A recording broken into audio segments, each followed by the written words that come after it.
Ahora vamos a hablar de la globalización. La globalización es importante que la entendamos porque la vemos todos los días, porque es parte de nosotros, pero a veces es difícil poder explicarnos o poder entender a qué se refiere. Vamos a decir que es el acontecimiento histórico-político más importante, ¿no es cierto?, de nuestros tiempos, después de la caída del régimen de la Unión Soviética y esta crisis que han tenido los satélites de estos países de Europa del Este. Y justamente llevó esto al colapso, ¿no es cierto?, del bloque comunista y el fin de la Guerra Fría. Situémonos en la época. Nosotros tuvimos una Guerra Fría durante muchísimos años. La Guerra Fría era la concepción de un mundo bipolar, donde teníamos por un lado la Unión Soviética y por otro lado teníamos a Estados Unidos. Estos estados se caracterizaban por tener una guerra armamentística muy grande durante varios años. Bueno, esta guerra termina, ¿sí? Termina ¿por qué? Porque se cae el muro de Berlín y porque se termina disolviendo la Unión Soviética, y esto es leído como un triunfo, ¿no es cierto?, de Estados Unidos. Entonces, de un mundo bipolar se pasa a un mundo unipolar. ¿Sí? Eran dos grandes potencias que manejaban todo y ahora queda una que es la triunfante, que es Estados Unidos.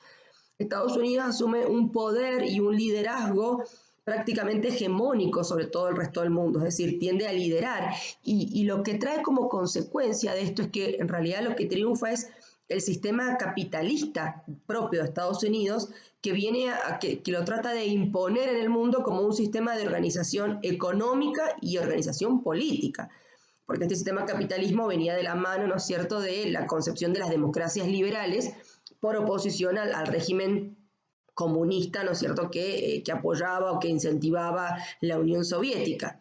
Y entonces Estados Unidos gana esta guerra y se impone como el triunfador con el sistema ganador, con el sistema que es el que hay que llevar a la práctica en todos los estados, que es un sistema capitalista, democrático, liberal, que es un régimen que se viene a imponer, y lo que permite esa imposición es la globalización, esta ultraconectividad que vamos a tener todos.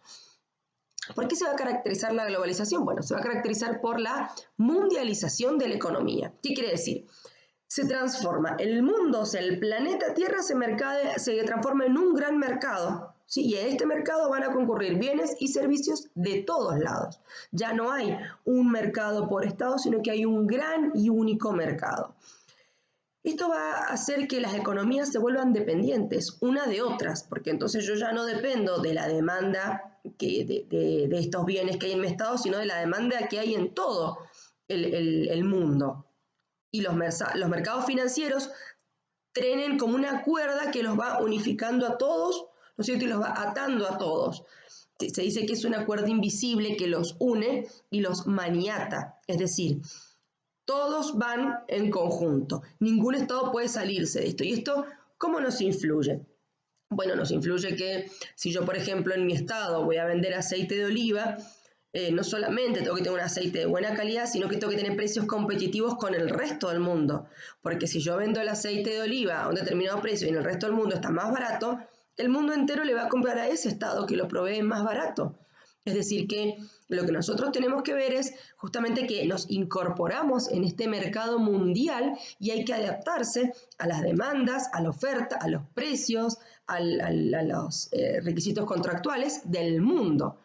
Y entonces ningún estado ya puede verse aislado del planeta, porque ningún estado puede sobrevivir o subsistir por él mismo, porque va a necesitar sí o sí de bienes y servicios que provean otros, ¿sí? Porque hay algunos estados que empiezan a producir algunas cosas y otros, entonces todos nos vamos a necesitar. Y entonces vamos a ver que los estados por ahí se van a ver indefensos, sobre todo los estados más pequeños o los más precarios, ¿sí?, en este mercado mundial y global. Y entonces vamos a ver que es una época en donde se va a caracterizar por las integraciones económicas. Justamente esta va a ser una respuesta de los estados a esta globalización de la economía, porque se va a buscar pertenecer a un espacio económico que los proteja. Entonces, por ejemplo, nosotros en Argentina pertenecemos al Mercosur, que es un mercado común del sur. Entonces, los países que formamos parte del Mercosur tenemos beneficios arancelarios, uniones aduaneras, es decir, tratamos de tener ventajas entre nosotros comerciales para que a Brasil, por ejemplo, le sea más conveniente comprarme a mí que comprarle a China. Entonces, todas estas ventajas se tienen a través de estas uniones económicas. Y las uniones económicas se dan en el mundo entero, ¿sí? No solamente en Argentina, en todos lados se van haciendo diferentes uniones económicas con estos fines, de proteger la economía, de protegerse de este mercado global. Estamos tan dependientes los estados que los hechos importantes que ocurren en uno afectan de manera determinante en otro. Es decir, lo que ocurre en un estado me beneficia y me perjudica al mismo tiempo. Recordemos la crisis de los créditos hipotecarios de Estados Unidos en el año 2008 fue muy impactante porque los bancos entraron en una crisis muy grande. Esta crisis de Estados Unidos repercutió en todo el mundo.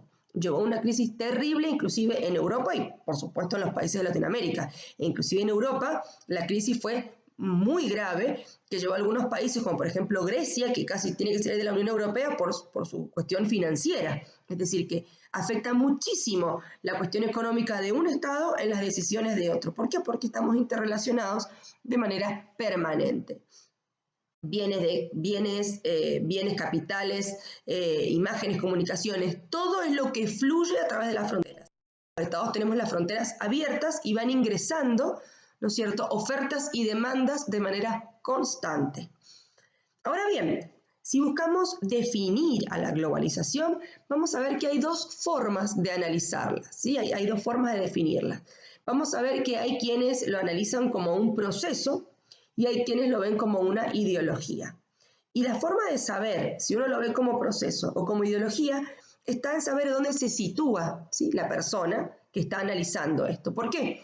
Porque vamos a ver que como proceso lo van a ver aquellos países, ¿sí?, que no son capitalistas extremos, que no tienen del capitalismo salvaje, y son aquellos países que se llaman por lo general en vías de desarrollo, es decir, países emergentes, países que están buscando insertarse en el mercado. Y entonces la globalización la van a ver como un proceso para poder ¿qué? Para poder integrarse a este mercado mundial. Es un proceso que nos remite a oportunidades. Es decir, vemos la globalización como un proceso porque a partir de ello podemos ingresar al mercado global y tener, ¿no es cierto?, también nuestra búsqueda de los beneficios propios. Y es justamente la concepción de ver que son las nuevas realidades, son las nuevas tendencias y que justamente nos va a llevar metidos, ¿no es cierto?, en este proceso a esta nueva fase capitalista. En cambio, quienes están ya en un estado de los que nosotros denominamos desarrollados, en un estado consolidado, ¿sí?, en un estado firme, con capitalismo fuerte, bueno, justamente lo que concibe es a la globalización como una ideología. ¿Por qué? Porque es una interpretación ideológica que asimila modernización con capitalismo, asimila todas las particularidades, todas las características del capitalismo salvaje como lo moderno, como lo que se necesita. Y entonces cualquier intento de regulación estatal, me refiero, cualquier impuesto que el Estado disponga para regular determinada cosa, para limitar importaciones o exportaciones, aparece como dirigista, aparece como malo, como negativo, porque justamente lo que pretende es la apertura total. Entonces, todo lo que sea apertura de fronteras, apertura impositiva, desregulación, es considerado moderno. Entonces, estos son quienes ven a la globalización como una ideología, ¿no es cierto?, y no como un proceso. Y que justamente ven que todos los beneficios que trae la apertura de fronteras son asociados a esta concepción económica y que justamente es porque los intereses que trae o los beneficios que trae la globalización es para todos, en función de que mientras los estados se adapten, ¿no es cierto?, a esta ideología, los estados van a tener beneficios para todos. O sea, cada estado va a tener su beneficio. Y esta entonces es la concepción de la globalización como ideología.